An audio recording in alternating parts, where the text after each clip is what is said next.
All right, so Brian Flores, former head coach, Miami Dolphins, is suing the NFL, trying to get it as a class action suit against not only the NFL, but a couple of teams, including his former employers, the Miami Dolphins. Now, he says that the Dolphins paid him, that the owner, Stephen Ross, paid him to tank $100,000 per game. Okay. Now, today, it comes out that Hue Jackson said that Jimmy Haslam also was interested in having the Browns tank. And this is going on through Twitter. And so here you see it. Hue Jackson, Jimmy Haslam was happy when we kept losing.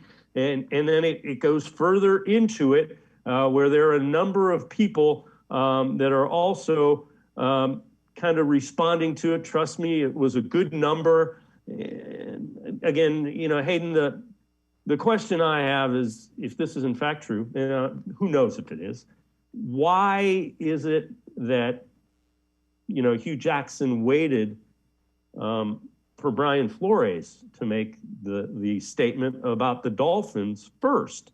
It's just curious timing. Now, the Browns did come out and issue a statement. And the Browns have said that they deny any of that. It has no basis in foundation. Dan Lobby tweeted it. So recent comments by Hue Jackson, his representatives relating to his tenure as our head coach, completely fabricated. Any accusation that any member of our organization was incentivized to deliberately lose games is categorically false.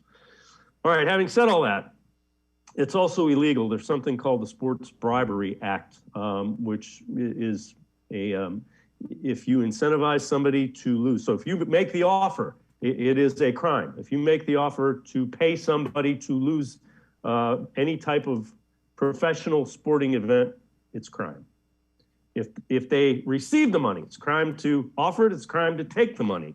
So there's a number of things to unpack here, but again, the question I have is, if that's the case, why did we wait so long? Why did Hue Jackson wait for somebody else to come forward? It's funny that you mentioned the crime, because it seems, here's the thing with Hue Jackson, that I think the Browns were fully in tank mode, whether they were acknowledging it or not. I mean, yeah, they wanted to lose games. They wanted to get better draft picks. That was their whole MO.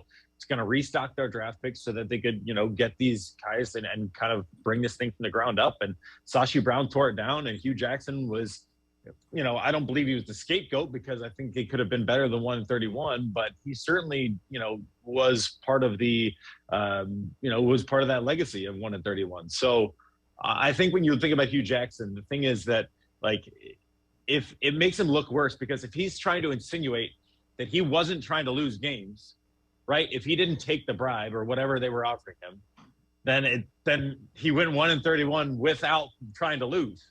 That looks bad on him. And then, him insinuating that the Haslams, I mean, there could have been a case where the Haslams, definitely wanted them to lose. But, those are major accusations to say that, hey, that Jimmy Haslam and Dee Haslam offered to pay me money to lose games. I mean, those are, as you said, those are legal accusations that those could, potentially be damaging to their ability to own the Browns football team. So it is kind of curious timing.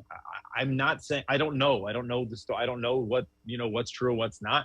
I just think that, Hue Jackson doesn't have much credibility here, given that, if he didn't take it, that if he did get bribed and he didn't take it, they still won 1-31, and, and things were still a mess under him. So either way, it's just a bad look for Hue, and, continues to be, as, he's said a lot since he left Cleveland. I was just going to get to that. Is it just me, or does it seem like every time we try to move past Hue Jackson and 1-31, he says something about his time here in Cleveland to come back into the Browns, fans and the Browns realm of being. And it's just like, Hue, all right, you're where you're at. Stay there, be present there. Leave the time with the Browns alone.